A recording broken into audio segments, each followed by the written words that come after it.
I'd like to acknowledge the country that I'm on right now, the country of the Gadigal people of the Eora Nation, who have practiced their sovereignty on this place that is now known as Sydney since the first sunrise. My name is Joel Sherwood Spring. I'm a Warudjuri and mixed settler heritage architecture graduate, teacher, and kind of interdisciplinary research artist, or trying to be.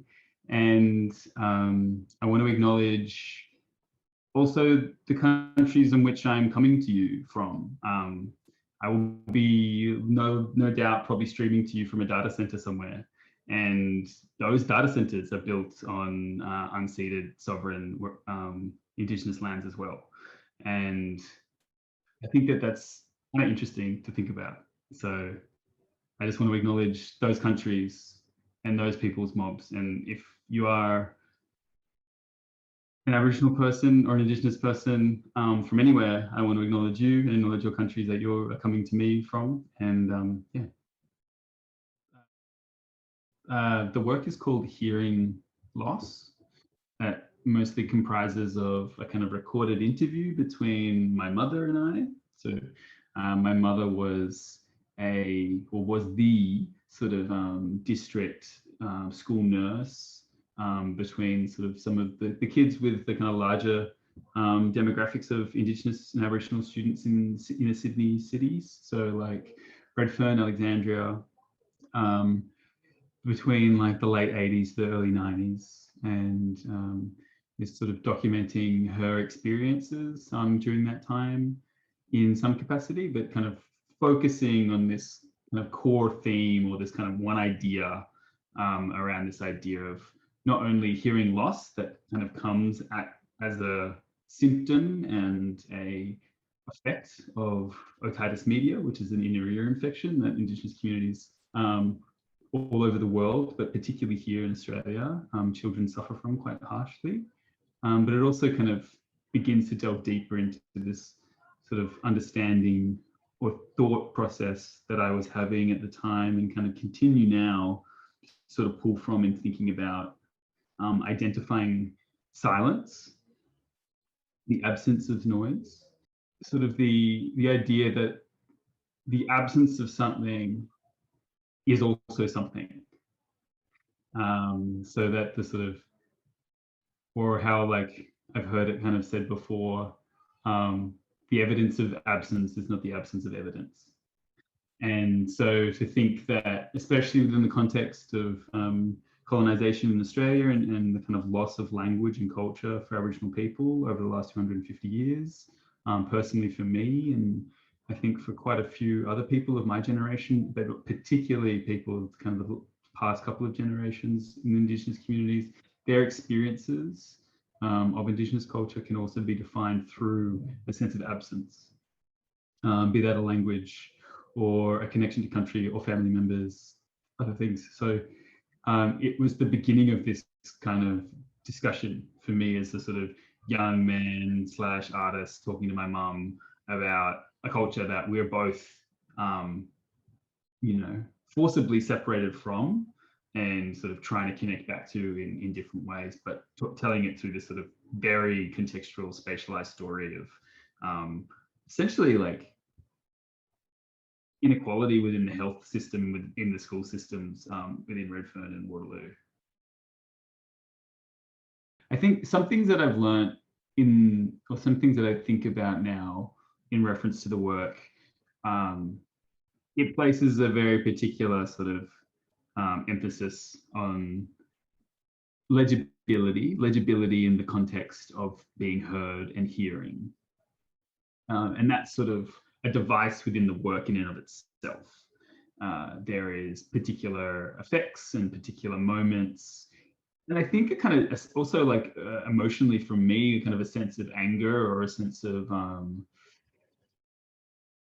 sort of engaging with the voyeuristic nature of making artworks about traumatic experiences in particular communities and being, I would say now, with a bit more maturity, probably yeah, like just aggressive about that, and being kind of confrontational within the medium of the piece of work. So it's not nice. I mean, the story that the work kind of revolves around is not a particularly nice story, but also the treatment of the work and the sort of strain that it puts on the listener or the person in the audience to engage with the work is, yeah, actively aggressing and trying to obscure the work.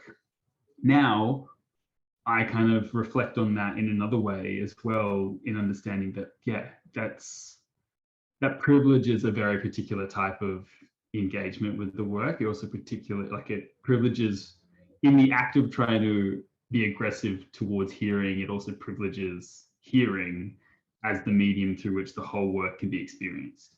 It is also video, but I have thought from this point of trying to make these conversations and these moments or these ideas that I might have in the work more accessible in all sorts of ways and not just in a language sense, and to try and think about, yeah, how to communicate these things differently. For me now, the kind of work that I'm sort of continuing to work on going into the future are still sort of fundamentally addressing these same sorts of issues, but I'm trying to think more now about how to convey these meanings or these ideas of silence, or these ideas of the weight or the presence of a silence as a physical thing, as an object.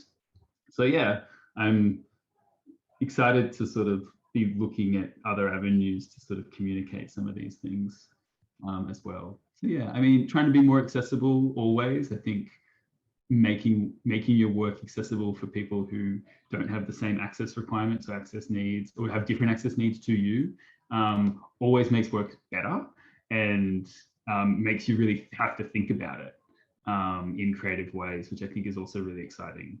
Which is like sort of the point for me anyway. Like, making work is about connecting with people, and if you're not privileged, if you're privileging a particular group of people in the way that you make the work and you're not acknowledging that, I think you're doing yourself a disservice, and you're not being able to connect with as many people as you maybe once thought or maybe you wanted to.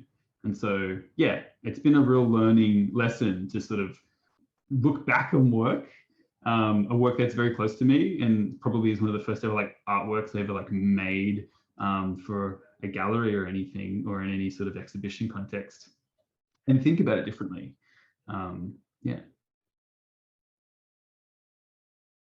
I think for me, it's about connecting to something that, at least within the context that it's been exhibited in, have been predominantly in settler colonial cities and contexts, where there are and have been no agreements made on those unceded territories. And I think that not being the direct line of inquiry explicitly in the work, but is clearly the context in which it's made, the context that it's speaking to in like a larger conceptual and theoretical way, is what the work is about.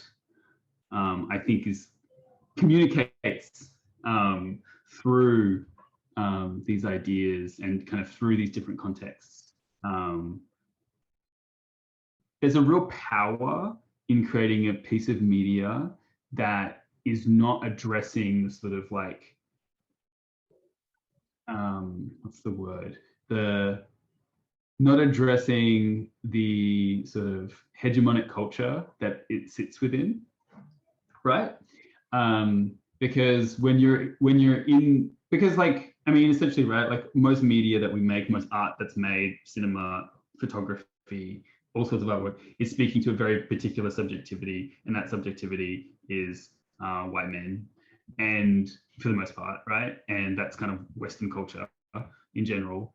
And I think the power in not speaking to that point of view specifically, but not explaining yourself in the language that it needs to understand it, and not trying to address that person, is it forces that person to engage with the work in an empathetic way. They have to sort of because they're not being addressed, they have to sort of get themselves into a position where they could think about what it means to be this person, which is what everyone else has to do. It's what women have to do. It's what, it's what everyone else is doing all the time when they want to enjoy something, like a piece of media or a film or something.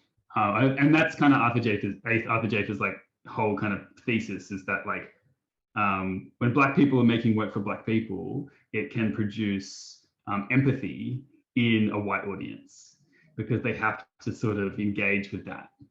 And I think that like there's a real sense of care in that process that I think is really interesting.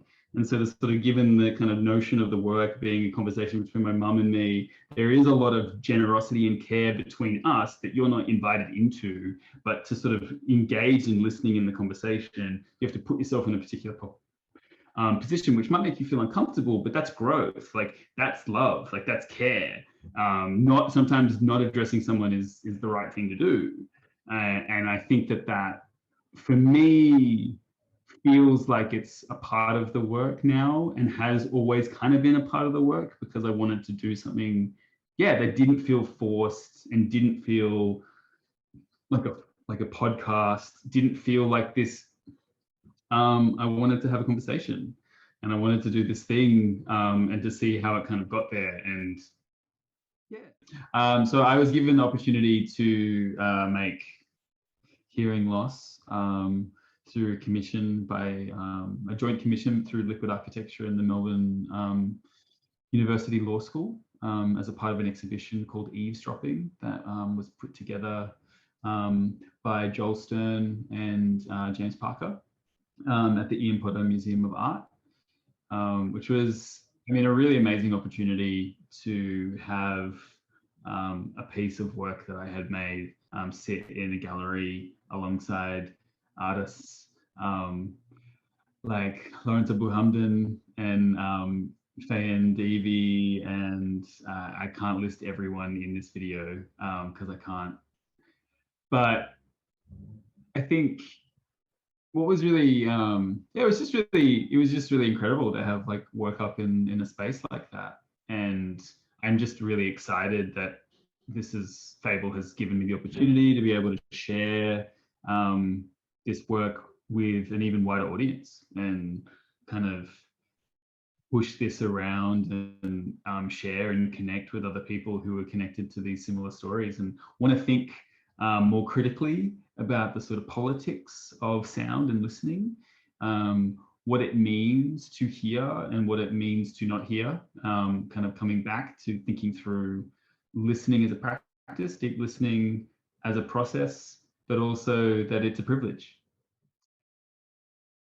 And if you would like to, it would be incredible if you wanted to either support myself or Fable Arts by making a donation in the donation link below, and show your support for Fable doing such amazing things and continuing to make such great work and push so many great artists to share their stuff around the world.